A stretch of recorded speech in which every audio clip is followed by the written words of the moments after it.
Assalamualaikum warahmatullahi wabarakatuh. Di sini saya Raffi Ahmad dengan NIM 41525 0132 ingin menjelaskan atau menjawab ujian tengah semester UTS dari mata kuliah fundamental struktur data dan algoritma. Oke, langsung aja kita ke soalnya.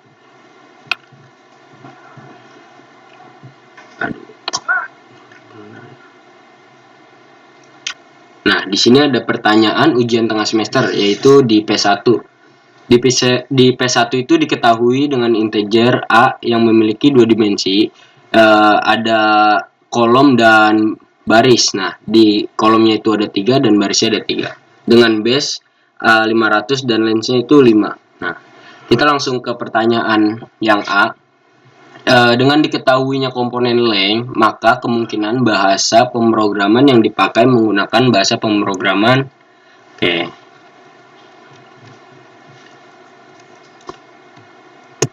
Nah, jadi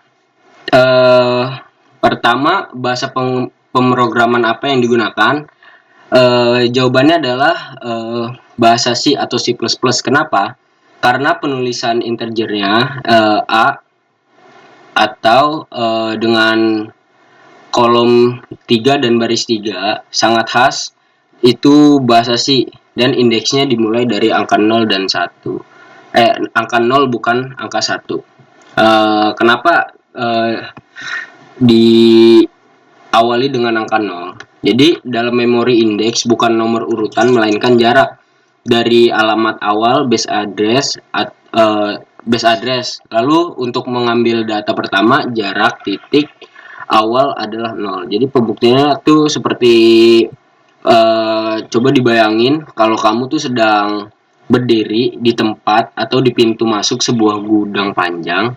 Pintu masuk ini adalah base address atau alamat awal, yaitu 500. Nah, beberapa langkah yang kamu ambil untuk berada di pintu masuk tersebut, jawabannya adalah 0 langkah, karena kamu sudah berada di sana.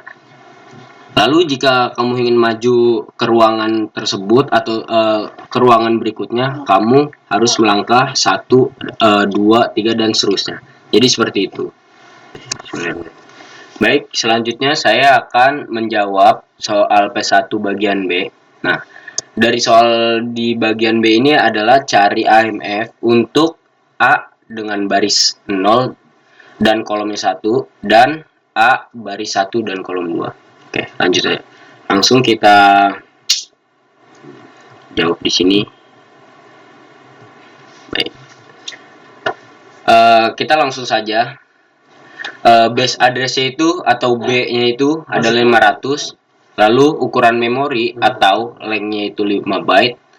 Lalu rumus AMF row measure order itu adalah pos A dimasukin aja nih baris dan kolom langsung sama dengan B atau base, dalam kurung lagi ada I itu baris dikali N. Nah, N itu jumlah kolom maksimal ditambah dengan kolom dikalikan dengan length. Nah, lanjut kita ke jawaban yang nomor 1 dulu, atau yang A dengan baris 0 dan kolomnya 1. Nah, jadi kita langsung aja masukin cara yang tadi sebelumnya sudah saya jelaskan ini. Jadi langsung aja kita masukin dengan base-nya itu kan tadi 500 ditambah 0. Nah, 0-nya itu baris. Dan indeks baris dikalikan dengan 3. Nah, tadi 3 ini dapat dari mana? Karena tadi di soal itu kan integer A itu ada dua dimensi, yang masing-masing dimensinya itu 3. Jadi kita masukin salah satunya di situ atau jumlahnya sini. Jadi 3 ditambah dengan 1. Nah, 1 ini kolom. Lalu dikalikan dengan 5. 5 itu adalah length-nya atau 5 bit. Oke. Setelah dari sini kita udah masukin satu-satu. Kita hitung terlebih dahulu yang di dalam kurung ini. Jadi 3 mana ini ya? 3 dikali 0 itu 0. Lalu sudah selesai. Kita turunin 1 ini menjadi 0 ditambah 1. Lalu dikali 5. Oke, selanjutnya adalah turunin 500 ini, lalu ditambah yang tadi ini udah ditambah kan, 0 ditambah 1 itu sama dengan 1, lalu dikalikan dengan 5. Jadi 1 dikali 5, 5, dan diturunin lagi pos A dengan baris 0 dan kolom 1 ini sama dengan 505. Oke, selanjutnya kita mencari AMF yang A baris 1 dan kolom 2. Oke, sama seperti pengerjaan yang tadi, kita tinggal masukin nilai-nilai yang sudah ada dengan base tadi 500, lalu barisnya itu 1, terus n-nya itu adalah 3, lalu kolomnya itu 2 dikali dengan L. Nah, L itu 5. Baik. Sama seperti tadi kita kerjakan yang di dalam kurung tersebut, yang dimana 3 kali 1 itu adalah 3, diturunin terus plus 2, jadi 3 ditambah 2 itu 5, dikali 5 kita turunin lagi, jadi 500 ditambah dalam kurung 5 dikali 5, lalu diturunin lagi menjadi pos adalah A baris 1 dan kolom 2 sama dengan 525 maksimal 2 dan indeks kolom maksimal 2, maka berapa nilai AMF untuk A indeks baris 0 dan indeks kolomnya 1, dan A indeks baris 1 dan kolomnya 2. Nah, jadi jawabannya tuh sama seperti P1 bagian B, cuman kita dibedakan dengan integernya saja, yang dimana di sini integernya itu dengan indeks barisnya 2 maksimal 2 dan indeks kolomnya itu maksimal 2. Nah, dengan cara yang sama kita tinggal masukkan saja base ya, base, terus indeks barisnya, terus dikalikan dengan n-nya, terus ditambah dengan kolom, lalu ditambah dengan dikali dengan length, atau lengthnya itu kan 5. Nah, jadi setelah kita sudah masukkan angka-angka yang sudah diketahui, kita jumlahkan atau kalikan yang di dalam kurung terlebih dahulu, yang dimana tuh 0 dikali 2 kan sama dengan 0, lalu ditambah 1 dikalikan 5, jadi di sini 500 ditambah 0 tambah 1 dikalikan dengan 5, lalu 500 ditambah 1 kali 5, jadi 5 ditambah 500 di sini. Nah, hasilnya itu 505. Ini untuk jawaban yang AMF untuk elemen A itu dengan indeks 0 dan indeks kolomnya 1. Selanjutnya kita akan menjawab yang AMF untuk elemen A dengan indeks barisnya 1 dan indeks kolomnya itu 2. Sama seperti yang tadi, tidak jauh berbeda, malah tidak berbeda. Yang dimana kita tinggal masukkan angka-angka yang sudah diketahui saja ke dalam rumus, yang dimana tuh rumusnya sama seperti yang ini,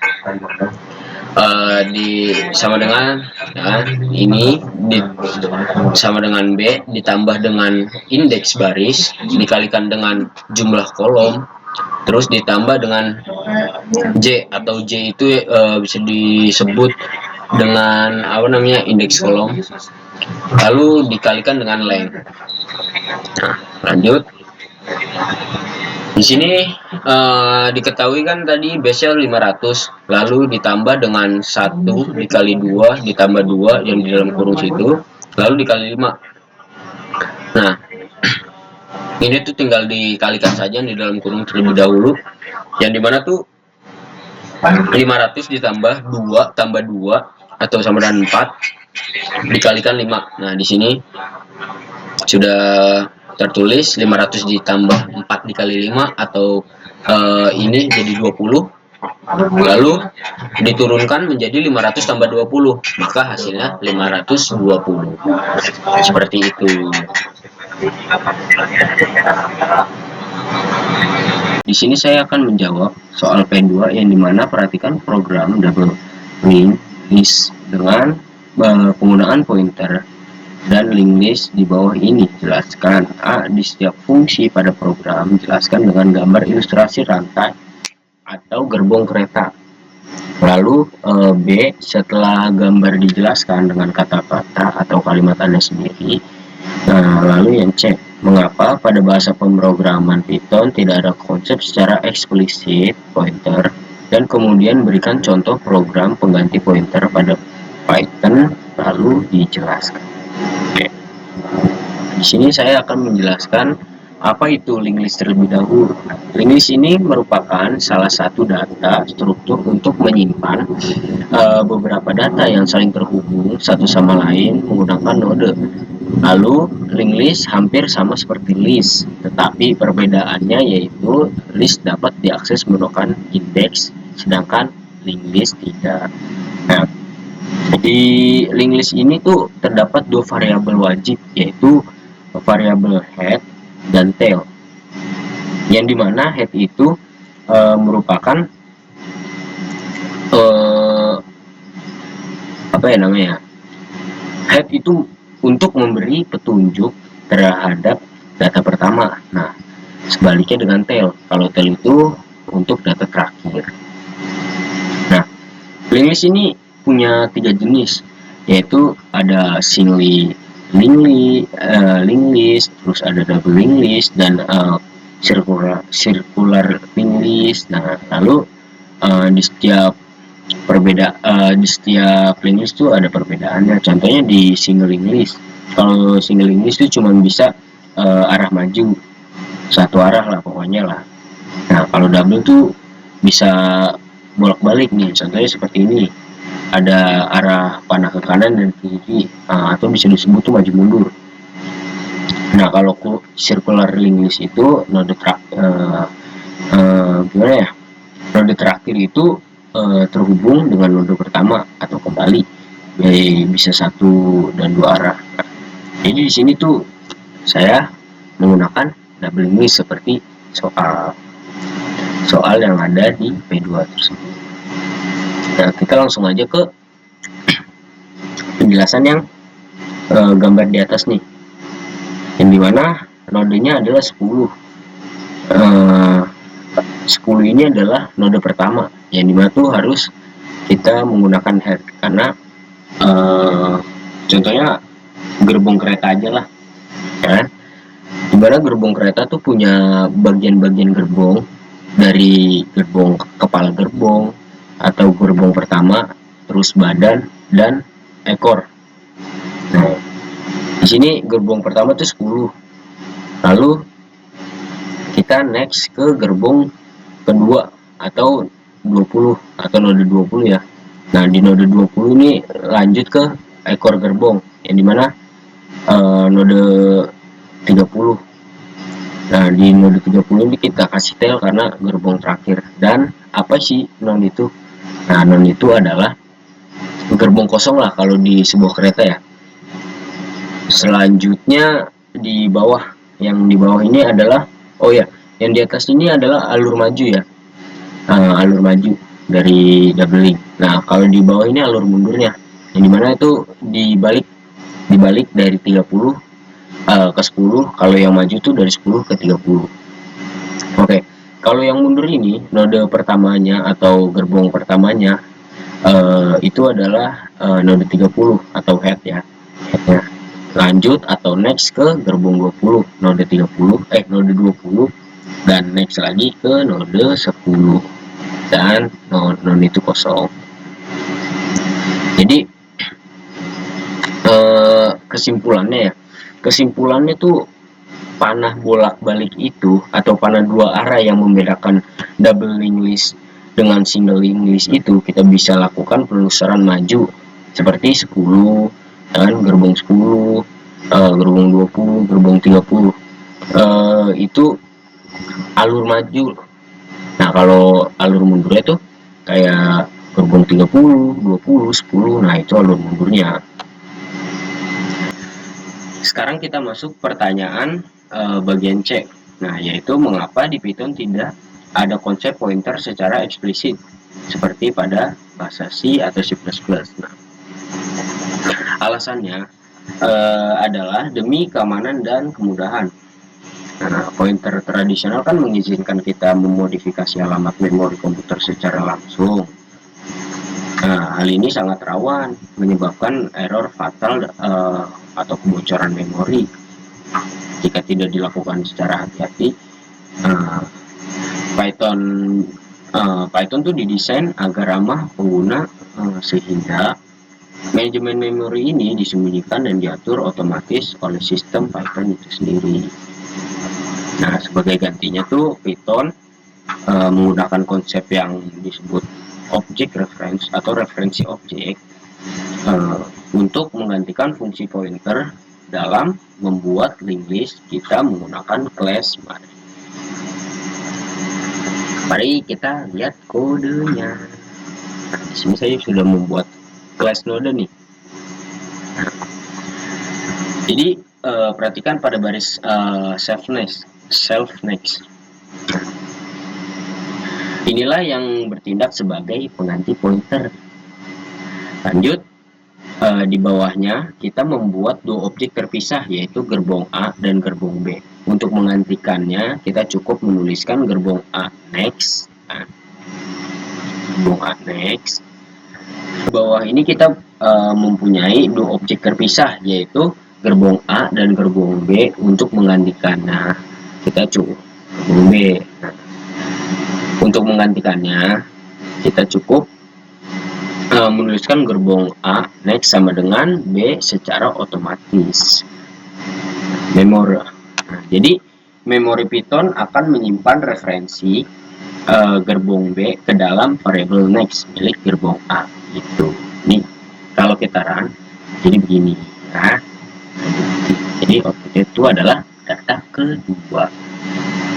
Baik, selanjutnya saya akan menjelaskan implementasi struktur data stack atau tumpukan penggunaan bahasa C. Program ini menggunakan konsep menu pilihan agar interaktif. Lalu di sini sudah ada programnya yang sudah diberikan oleh dosen kita. Yang pertama tuh di sini kita membuat sebuah struktur bernama stack. Di dalamnya terdapat array data dengan kapasitas 5 elemen, yang artinya itu tumpukan ini maksimal hanya bisa menampung 5 buah angka, indeks 0 sampai 4. Selain itu, ada variabel atas bertipe integer. Variabel atas ini berfungsi sebagai pointer atau penanda posisi puncak tumpukan kita saat ini. Kita juga langsung membuat variabel global bernama tumpuk dari stack tersebut. Nah, selanjutnya kita ke sini. Nah, masuk ke fungsi utama. Hal pertama dan paling penting yang kita lakukan adalah mengatur nilai awal tumpuk atas yang sama dengan 1. 1 bukan 0. Kenapa sih minus 1 bukan 0? Nah, karena array indeks 0 tuh berarti udah ada angka 1. Nah, jadi minus 1 itu adalah penanda mutlak bahwa tumpukan kita adalah benar-benar kosong. Lanjut ke sorot blok yang ini. Nah, sebelum data dimasukkan program akan mengecek apakah tumpuk atas sama dengan 4. Nah, jika iya berarti array sudah penuh karena indeks maksimal adalah 4. Kondisi ini disebut stack overflow. Nah, namun jika belum penuh, nilai penanda atas akan ditambah 1 terlebih dahulu. Nah, di sini ada tumpuk atas plus. Nah, barulah data yang akan kita input dimasukkan ke dalam array pada indeks tersebut. Tuh. Selanjutnya kita ke blok case 2. Nah, yang ini nih. Bentar. Yang blok case 2.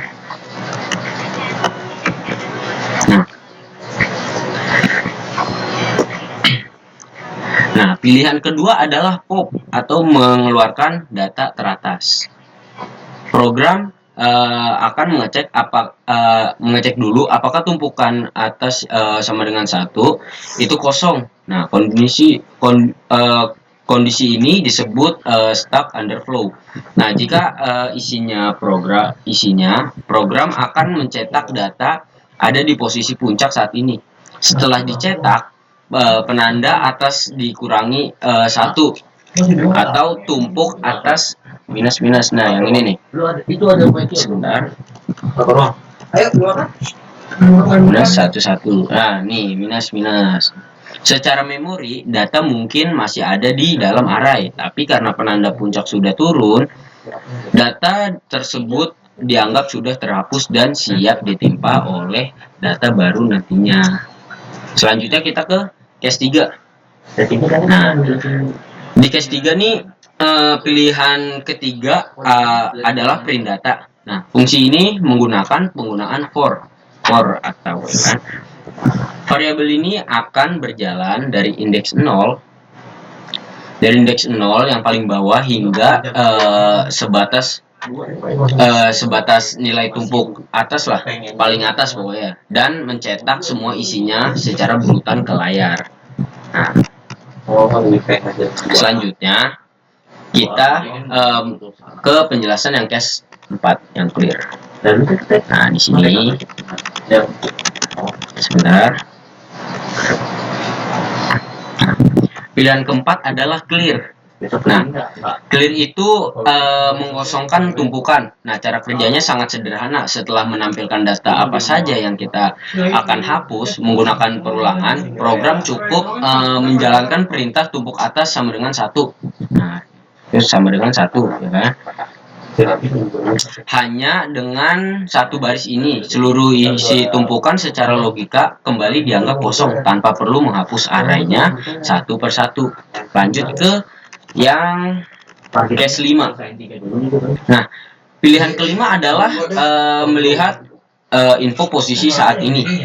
Program akan menampilkan angka berapa yang saat ini menjadi top atau puncak. Sekali menampilkan di indeks array, beberapa puncak tersebut berada dengan memanggil nilai tumpukan atasnya. Jadi gitu. Di sini memanggil tumpukan atasnya. Nah, selesai. Jadi semua menu tersebut dibungkus dalam perulangan do while, sehingga menu akan terus muncul selama kita menginput angka 1 sampai 5. Jika menginput angka selain itu, perulangan berhenti dan program ini selesai. Jadi demikian penjelasan saya mengenai program stuck di bahasa C, dan terima kasih. Jadi pertama-tama di sini kan tadi saya sudah jelaskan tentang codingan tentang stuck. Sekarang saya akan menjelaskan atau merun dari kode yang sudah dibuat. Yang pertama tuh kita jalankan perintah push 12. Push 12 ya. Kita ketik push. Lalu ketik 12. Yang akan menempati posisi dasar tumpukan yaitu pada indeks 0. Selanjutnya kita lakukan push data dengan yang akan dipush itu ke 17. Sesuai sifatnya, nilai 17 akan diletakkan tepat di atas nilai 12 sehingga posisi top atau indeks teratas saat ini adalah berada di angka 1. Selanjutnya terdapat instruksi pop E. Nah, mengingat karakteristik stuck adalah last in first out atau LIFO, maka angka 17 yang terakhir kali ini masuk akan keluar terlebih dahulu. Nah, saat ini tumpukan hanya sisa pada angka 12. Nah, jadi kita enter, lalu kita ke opsi 2 atau pop data. Habis itu Ya benar saja, data yang di pop itu adalah 17 karena dia yang terakhir masuk atau yang di setelah 12 lah ya. Nah, namun tak lama kemudian kita melakukan push lagi nih, push dengan data 22. Nah, kita setelah mengisi, jadi sekarang tumpukan kembali terisi 2 atau elemen, yaitu ada angka print. Nah, berarti sekarang ada data 12 dan 22 karena tadi kan 17 sudah dihilangkan atau di pop dari data. Sekarang digantikan jadi 22. Nah, sekarang kita memberikan perintah clear. Nah, perintah clear itu ada di option 4. Perintah clear. Secara teknis, dalam pemrograman, perintah ini akan memaksa variabel untuk menunjuk pada tumpuk atas, kembali ke nilai min 1. Nah, hal ini menyebabkan seluruh data yang dianggap tidak valid dan tumpukan menjadi kosong. Oleh karena itu, jika kita memaksakan perintah pop e, nih, kita perintah pop e ya, maka dianggap tidak valid dan tumpukan menjadi kosong. Nah, dia nggak valid, jadi tumpukannya menjadi kosong. Nah, oleh karena itu, jika kita memaksakan pop e dan clear, program akan memberikan peringatan berupa tumpukan kosong karena tidak ada lagi data yang tersedia atau diambil, tersedia untuk diambil. Nah, yang terakhir, kita tutup simulasi ini dengan perintah push 78. Nah, kita push data dengan data 78. Nah, karena kondisi tumpukan sudah bersih pasca operasi clear, maka angka 78 sebagai elemen pertama di posisi paling bawah. Sebagai kesimpulan, rangkaian operasi panjang tadi pada akhirnya hanya menyisakan satu data dalam tumpukan, yaitu 78.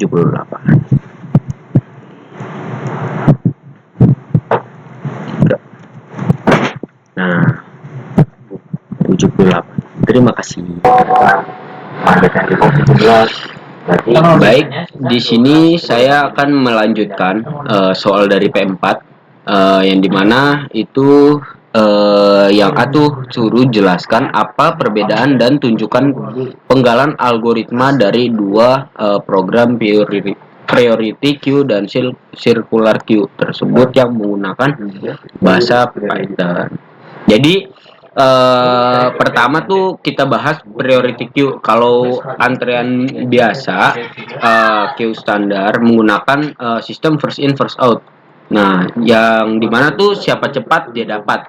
Priority queue ini sedikit pilih kasih, tapi untuk alasan yang logis tuh coba bisa dibayangkan kalau kita tuh sedang berada di ruang IGD atau instalasi gawat darurat, yang dimana tuh di sebuah rumah sakit yang pasien yang datang lebih dulu tidak selalu ditangani lebih dulu. Tapi kalau ada pasien yang datang dengan kondisi kritis, dokter akan langsung menangani pasien tersebut. Pasien kritis ini memiliki prioritas tinggi atau max value di dalam program. Setiap kali kita memanggil fungsi untuk mengambil atau menghapus data, delete atau dequeue, program tidak akan mengambil data yang paling depan, melainkan akan mencari data yang nilai paling besar, prioritas paling tinggi untuk dikeluarkan terlebih dahulu. Lalu ada circular queue. Nah, circular queue itu antrean melingkar. Jadi struktur data ini tuh tetap menganut sistem adil first in first out atau FIFO seperti antrean biasa, tapi ia memecah masalah pemborosan memori. Yang bisa dibayangkan tuh seperti sebuah meja makan yang punya 5 kursi dengan kapasitas maksimal. Orang-orang dapat dan duduk berurutan. Saat kursi penuh tidak ada yang boleh masuk, tapi ketika orang pertama sudah selesai makan dan pergi, kursinya jadi kosong kan. Nah, daripada orang yang antri di belakang disuruh menggeser duduknya ke depan satu persatu, yang mana sangat repot atau boros waktu di komputer, pelayanan pelayan tinggal memutar mejanya sehingga orang baru bisa langsung duduk di kursi kosong peninggalan orang yang pertama tadi. Nah, di program ini tuh ini dilakukan dengan operasi matematika modulus atau biasanya tuh dilambangkan dengan persen. Nah, ujung belakang antrian tile akan otomatis menyambung kembali ke ujung depan head, membentuk lingkaran.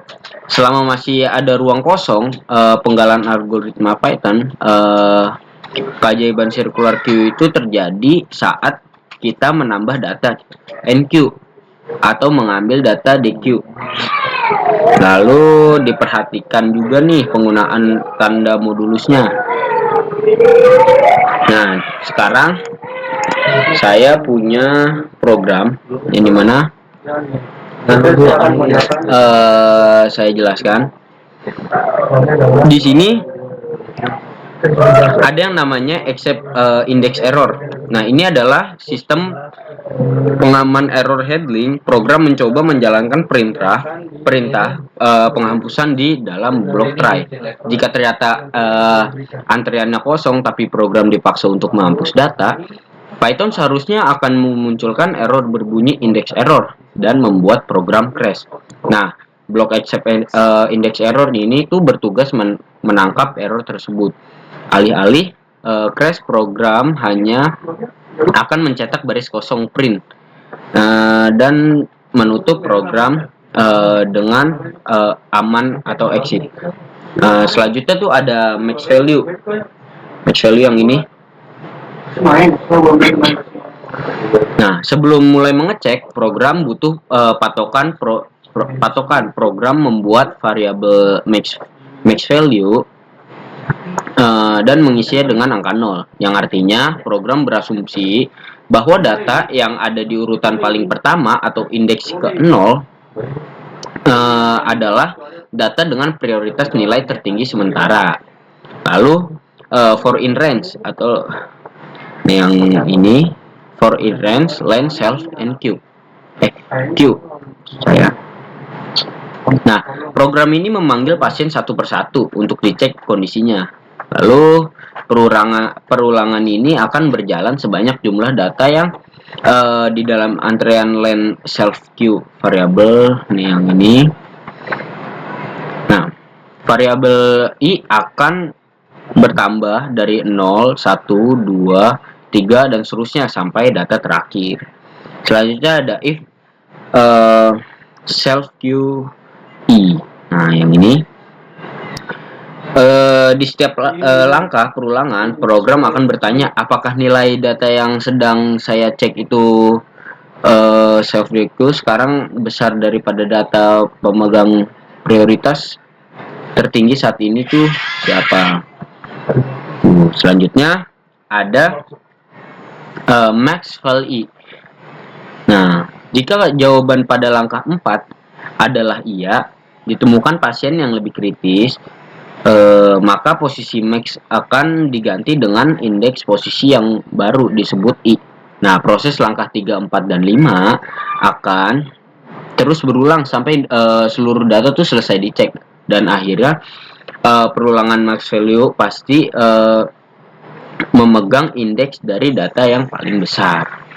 Lanjut ada item self EQ. Nah, di sini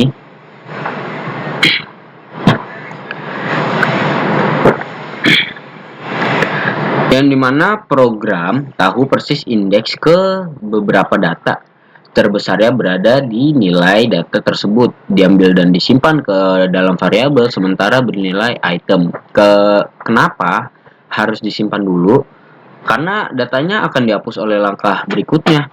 Sedangkan kita masih butuh untuk menampilkan ke layarnya nanti. Lalu ada dev self queue max file penghapusan dan dari antrean. Nih, yaitu adalah proses intinya. Program menggunakan perintah del bawaan Python untuk memotong dan membuang data yang sudah ada di posisi Maxwell dari dalam list antrean. Nah, data-data ini belakangnya akan otomatis bergeser maju merapat ke depan barisan. Lalu ada return item. Yang di sini ada return item. Ini tuh fungsi yang akan melempar kembali return isi variabel item yang sudah diamankan di langkah 6 tadi ke program utama. Jadi kalau program utama ada perintah print myQDelete, yang tercetak di layar adalah nilai item tersebut. Lanjut. Baik, di sini saya akan melanjutkan soal dari P4 bagian B, yaitu rubah program circular queue dengan data dapat diinput oleh user Python. Nah, di sini saya sudah buat programnya, yang dimana saya menghapus seluruh blok kode pengujian otomatis yang ada di bagian paling bawah pada kode aslinya. Nah, kode di bawah ini dihapus karena sifatnya kaku atau hardcore dan berjalan sendiri tanpa bisa dikontrol oleh user. Nah, kode yang dihapus itu ada kode yang tadi objek yang MyCircular Q5. Nah, terus ada yang dalam kode obj Q dari 1 sampai 5, terus hapus otomatis print initial Q, terus object print, terus ada object DQ print, terus ada object print Q. Nah, bagian yang saya tambahkan juga ada beberapa, yaitu ada yang satu ukuran yang ukuran sama dengan input, terus masukkan kapasitas antrean, terus objek MyCircular queue. Lalu ada saya tambahkan perulangan atau looping, yaitu while then true, while true. Terus ada saya tambahkan input pilihan menu, terus percabangan, sintaks percabangan, if else. Nah, selanjutnya di sini untuk membuktikan apakah sudah bisa di input oleh user apa belumnya tuh, mari kita buktikan. Kita run kodenya. Nah, di sini program outputnya tuh meminta untuk memasukkan kapasitas maksimal antrean. Nah, misal kita mau 3 antrean. Nah, di sini ada menu circular queue, yang dimana tuh ada 4, yang satu tuh tambahkan antrean, yang 2 panggil atau keluar antrean, terus ada yang ketiga ada tampilkan isi antrean, lalu yang keempat keluar dari program.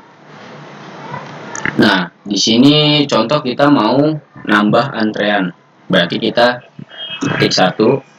Nah, masukkan nama atau data ikut antrean.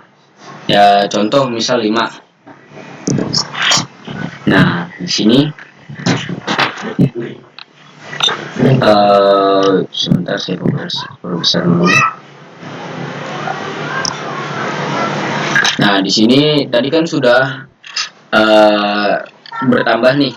Nah, saya udah masukkan antrean itu jumlahnya 5. Jadi di sini sukses berhasil dimasukkan ke antrean. Lalu kita masukkan lagi antrean dengan datanya itu misal 4.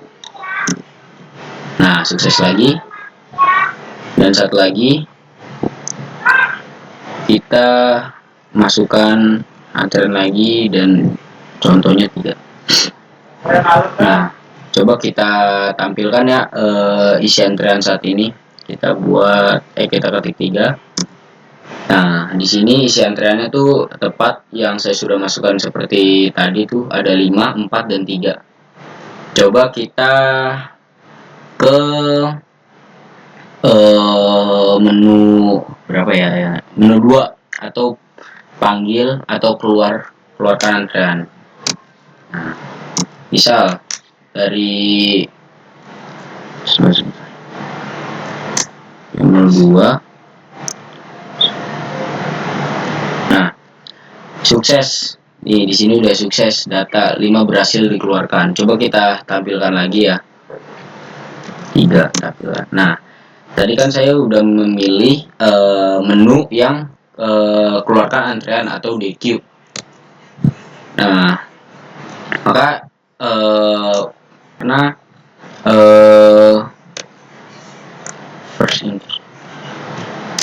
karena data yang paling awal, yang kita input paling awal itu pasti dikeluarkan terlebih dahulu.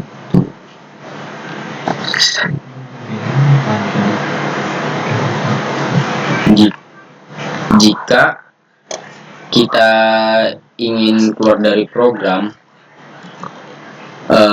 kita tinggal pencet 4 dan di sini muncul terima kasih. Selanjutnya saya akan menjelaskan tugas dari soal P4, yaitu bentuklah program Q menggunakan C++, temukan apa saja kesalahan dari sintak yang benar apa saja. Jadi di sini saya sudah membuat tabel daftar perbaikan kesalahan kode C++, yang dimana tuh yang pertama ada kesalahan logika array atau batas penuh. Sintaks yang salah tuh error di Python tuh dengan kode if tel apakah sama dengan max. Nah, itu salah kalau di C++. Yang benar adalah if tel apakah sama dengan max min 1. Nah, itu baru bisa jalan. Nah, penjelasan kesalahannya itu indeks array di C++ dimulai dari 0. Jika max sama dengan 5, maka indeks maksimal adalah 4. Jadi kondisi penuh seharusnya di max min 1. Nah, yang kedua tuh ada kurang titik dan koma atau syntax error. Nah, di Python kan cuma tail tail plus. Nah, kalau di Python di C++ itu ditambahkan titik koma, jadi tail plus titik koma. Nah, penjelasan kesalahannya tuh di C++ setiap akhir baris perintah wajib ditutup dengan tanda titik dan koma. Nah, lanjut ke yang kesalahan ketiga. Jadi logika antrean atau salah penempatan. Jadi di sini Q head sama dengan data titik koma. Jadi di sini tuh kesalahannya di sini ya. Harusnya kita tuh pakai kalau yang di C++ tuh qtail sama dengan data titik koma. Nah, penjelasan kesalahannya tuh saat memasukkan data baru atau enq, data harus diletakkan di posisi paling belakang atau tail, bukan di posisi depan atau head. Lanjut yang terakhir, ada kurangnya titik koma, syntax error. Sama nih seperti yang kedua, kesalahan kedua. Jadi kalau di Python tuh emang nggak harus pakai titik koma kan.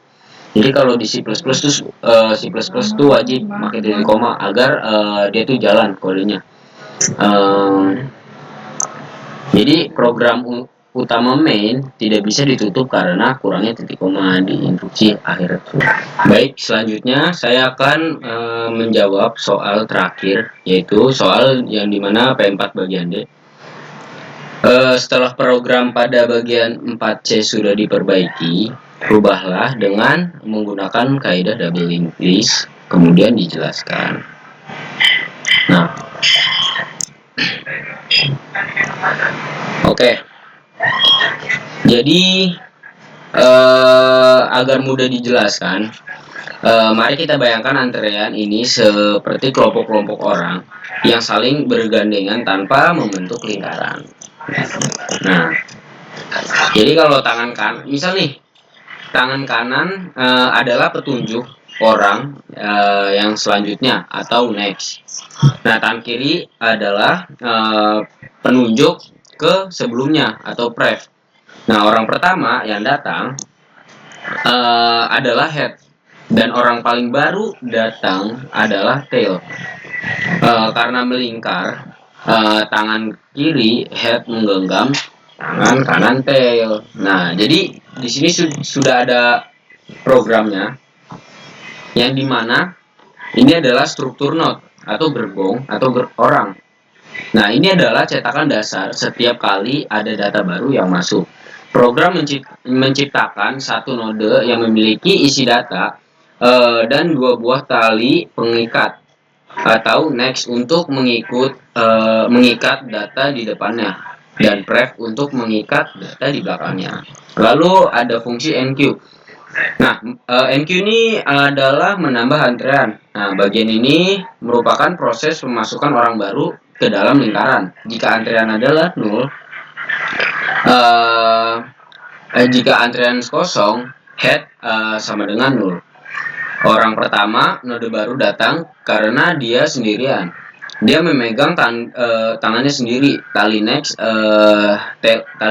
dan prefnya menunjukkan ke dirinya sendiri. Dia merangkap jabatan sebagai head sekaligus tail. Nah, jika sudah ada orang atau else